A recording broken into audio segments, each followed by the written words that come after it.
Welcome back to the Office Marketing Podcast with Mike Swigert, the podcast all about sales tips, mindset, and value bombs. 5 questions to help make your day more productive and learn a thing or two. Here is your host, best-selling author, Mike Swigert. Hey everybody, I want to thank you for taking time out of your day listening to the Office Marketing Podcast. I have got a really great guest today. His name's Blake Brotherson. Thanks, Blake. Thanks for having 2 B's in your name. But yeah, you got it. Blake joins us from Northern California. He is a Technion dealer out there, so he knows all things furniture. He has a fun background he's going to share with us today. But just an absolute joy. Blake, thanks for jumping on. Absolutely, and thanks for reaching out and having me on. Oh my gosh. Well, you know what? It's very timely that you're on because we're talking a lot about the office space and really how the office space is modifying very quickly. But first, why don't you tell us a little bit about you, about this fun journey that you've been on? Yeah. So I'm born and raised in the Bay Area. Found myself in San Diego for a number of years. Was in a different industry, hawking medical device equipment. I don't need to go into the details of what kind it was. But sure hey, real quick, what's more complicated? Yeah, what's more complicated, medical device or workstations? Where are you going? Workstations, 100%. Definitely workstations. Yeah. Okay, good. Got it, yeah. Yeah. So I was doing that for a while. The company sold to a East Coast company, and I was asked to either move there or, we're going to shut down the local office. And so I took that opportunity to move back to the Bay Area. And, searching for jobs. This is in, 2006. And so I was, a year plus out of college and trying to figure out what I wanted to do. I was approached to start kind of this new thing that I knew nothing about. And it happened to be in the furniture industry, and then fast forward, where are we at 15 years later, found myself at a couple of dealerships and an opportunity to open my own with a business partner about 5.5 years ago. So. All right. That's where we are today.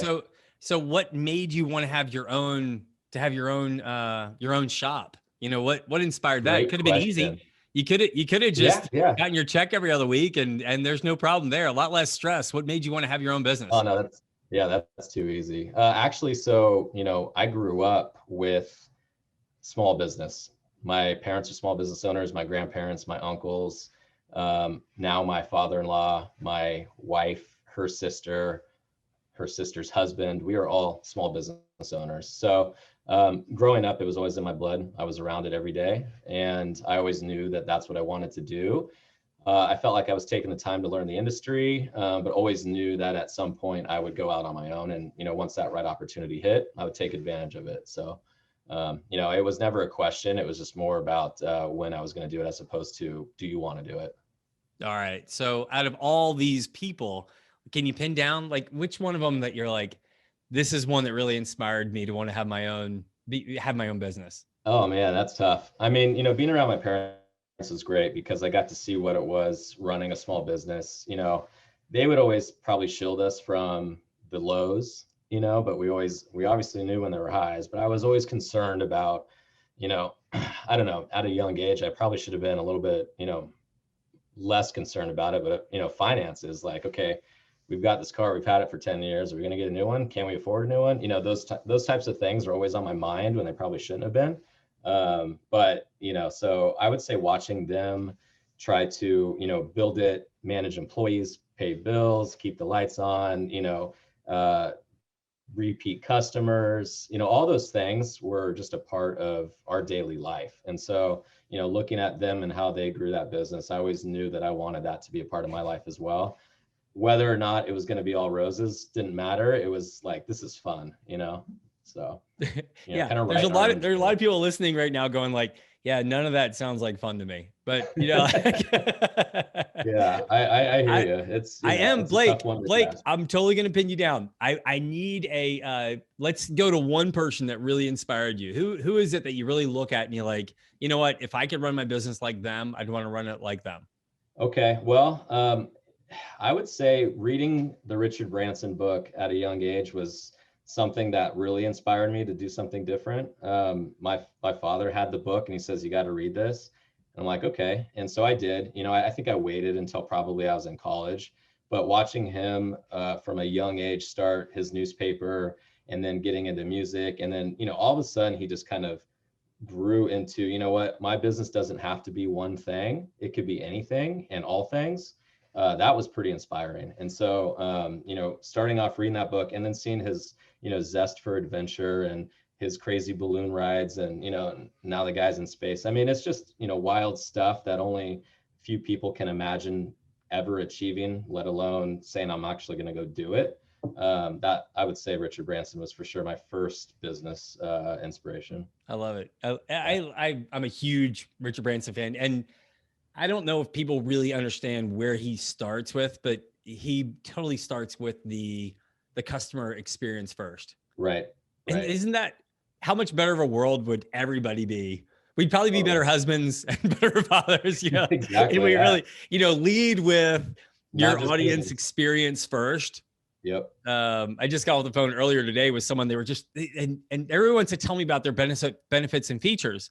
I'm always like, yeah, but where are you taking the client? And that's where Richard Branson was just absolutely brilliant at that. And that's 100%. And I also have to say, Tony Hsieh was brilliant at that. And reading his book was another, kind of like piece to say, okay, you can go out and do the same thing. And here's some guidelines of how you can do it. Unfortunately, he passed on us recently, but he definitely created a culture of, a customer-centric business. Mm-hmm. Yeah, it's in my DNA. It's totally my DNA. It's obviously in yours too, and that's what's fun, is that gratification of really just bringing value and trying to just make everybody's life a little bit better. That doesn't stink, Yep, All right, so talk to us about the dealership world, right? So what is it specifically about? We know Technion's a wonderful brand, absolutely one of the best brands in the world. What is it about that dealership that you really enjoy doing? Yeah, so I think once we had the opportunity to partner with Technion, it really opened up a whole new world for us. We knew that we had the expertise to help clients. We had, the leadership in place. We've got, an excellent deep team. But once we had that opportunity with Technion, we knew that we'd be taken seriously and that we could actually go out there and show it. And even, I mentioned this to you once before, but starting with Technion at the end of 2019 wasn't exactly the best timing. Why? What happened? Did something happen between then and now? I don't know. I don't know. There's like this little virus thing. I'm not really too I've been under a rock the last 18 months. I don't know what you're talking about. Yeah. So obviously timing could have been better on that, but even then we were able to leverage that brand and, really get in front of clients who wanted to, be forward thinking for the eventual return. And it's landed us some really great new contacts that I don't think we ever would have had prior. All right. So let's get into that. Again, we already talked about, I don't want to put a big timestamp on this, but it's really, it's that 800-pound gorilla. What are you seeing specifically? People, and even in being in California, you're probably seeing it at even more extremes in other parts of the country. Sure. What are you seeing that we're specifically doing to the workspace to help people feel safer going back into the office? Sure. And I that's a fair question. I think it's going to change depending on who you work for, what, capacity you're in, as far as, what your roles are at the company. Everyone's going to have different needs, whether it's needs inside the office or it's needs at home. There is obviously going to be this mixture of, homework and office work. And everyone's going to have a different need. And so I think organizations will need to understand what their employees want out of that and figure out a way, okay, 60% say we're going back full time. I can't be at home. I got, 3 kids and dogs running around and I can't focus. Where there's going to be other people who say, you know what, I feel like I can get more done here. I don't need to have that in-person collaboration every day. So I'd rather just be, at my home office, which is fair too. And so everyone's going to have their own needs. I think finding out what the comfort levels are and then deploying that in the office is really what it's going to come down to. And it's going to change. People's comfort level today is going to be different than it is going to be next year. So it's just an ongoing and a moving, pendulum, so to speak, of, workplace changes. So, you know, at one point during 2020, I thought we were going to be out of business, right? Because who's going back to the office, right? That's obviously not happening, but you know, that's, you know, an extreme thought, but you didn't know what was going to happen. And so I think a year from now, we might not know what's going to happen 2 years from there. So, you know, it's always changing. We just got to stay on top of it. This episode of the Office Marketing Podcast is brought to you by Fusion Advisory. We help commercial contractors generate leads online profitably. Check us out at fusion-advisory.com. Yeah. One thing that always gives me hope when it comes to the return to the office is I always get this very visual of being inside of Speakeasy in the middle 20s, right? Prohibition is going strong. You've got 300 people packed in this like bar and there's roaring 20s, great music going, flapper dresses, cool things. And this is like just a few years after Spanish flu that literally, and this is even before antibiotics existed, right? Right. So we are humans and we have very short memories. And as much as this has been a pandemic that we have worked together as a community to overcome, we are humans and we do want to be at speakeasies sipping Prohibition bourbon and dancing in flapper dresses. You know, I think eventually we want to get back to that. For sure. Yeah. So I agree. Yeah. I mean, I swear that's my visual. That's the one that I keep going back to. I'm like, you know what? And those people remembered the Spanish flu. They knew what an impact it was, but yet they couldn't wait to get, you know, some Prohibition liquor. So every time I walk into a new office now, that's what I'm going to see in front of me. It's going to be like exactly. Just I think if you're watching this on YouTube, you can definitely see me doing some sort of what is it? The foxtrot? I don't know if I can't recall them well. You ask me questions about dancing. I can't help you on that. All right. Other than spending time with your 3 beautiful children, your wife, your was it a golden retriever? Is that what you said? And a feral cat. Other than spending time there, what do you do to stay positive? I love your energy. I love your positivity. You know, Blake, what is it that keeps you so positive? You know, I just like being around good people. I like having conversations, and, you know, I've got relationships that date back to 6 years old, where I am still seeing and talking to those people. And so, you know, I'm a people person. I really like just being around that. I like building relationships. I like being able to help out, you know, when people need me. I have a hard time asking for help, but I like being there to help. So, you know, doing that, and then, you know, trying to stay active, long-term tennis player, love playing tennis, love playing golf, get out snowboard while there's snow on the mountain. You know, those sort of things are always things that I can look forward to. That's great. That's so cool. I'm a trail runner, and I don't know if there's anything in my life that brings me more peace and serenity than just being outside. That there's something about fresh air and being one with nature. I won't run with a headset because I find that I can actually just get out there and just absorb energy from nature. It's so powerful. That's great. Yeah. It's really good stuff. Yeah. Sure. All right. So share with us a really good piece of advice. What's one that you either have been given that really hit home, or one that you like to share? I'll go with one I'd like to share.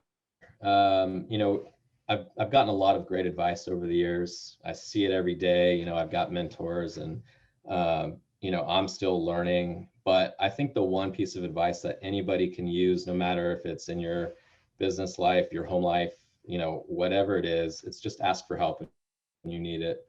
It just shows that you're aware of where you are, and know when you need help. I'd say that's the biggest piece of advice I could give. I love that. I'm starting to figure that out now at 50, you know? I still haven't figured it out, and that's why I'm trying to put it out there. Yeah. I have a dear friend he's a real estate broker. He does probably, you know, 500 deals a year. And I went to him and I'm like, oh, you're so good at like just telling people how it is and being like, not confrontational, but just being direct. And I'm like, hey, can you help me with that? Cause I need to be better at that. You know, like, right. And I tell you, it's something I've failed at before, and, you know, continue to. So it's just got to remind yourself, you know, are you okay doing this on your own? If you're not, ask for help. Yeah. I think that's a really, really good key. How about a book? What's a book that you like, you want to share with anybody? Yeah. What do you got, Blake? Oh man. I listened to it. I can read, but I listened to this book, and I did it because the narrator was someone that I'll just say it, Green Lights by Matthew McConaughey. Oh, good. I decided to listen to it instead of read it, just because I enjoy him as an actor and a personality, and he delivered it exceptionally well. So it was a great book. That's a good guy. I think actually his name came up in a meeting I had earlier today, and it was like they were asking like, where does he sit politically? And I'm like, I think he's as centrist as they come. Like, Pretty I think much, he really yeah. is. Yeah. It's just he's non-political, but he's so like just humanistic, which I think He's is his pretty own cool. politic. Like, Yeah. yeah. He's got his own way of life, and you know what? Whatever works for him is what he's gonna do. It doesn't matter. I love it. I love it. Yeah. Hey, Blake, how would somebody get in touch with you? Probably find you on LinkedIn. What's the best thing for you, Blake? Yeah, LinkedIn's great. And we're about to launch our new website in the next, I'm going to just go out and say 12 to 24 hours. Okay, great. It'll be live by the time this publishes. So that's good. What's the website going to be? It's going to be www.corporate-furniture.com. Ooh, that's a great site. Yeah. corporate-furniture.com. I really love that. And if anybody's looking up Blake on LinkedIn, it's Blake Brotherson, Brotherson. And Blake, you're an absolute joy. And I wish you nothing but insane success. Technion is a beautiful, beautiful line. I think you're in great hands. All right. Appreciate it. All right, brother. Absolutely. Look forward to seeing you soon. I appreciate your time and your energy. Thank you. All right, buddy. All right, bye. Thanks for listening to the Office Marketing Podcast. Be sure to join the conversation on our YouTube channel, LinkedIn, and Facebook pages. If you enjoyed the episode, head over to iTunes to subscribe, rate, and leave a review. Thanks for listening, and we'll see you next time.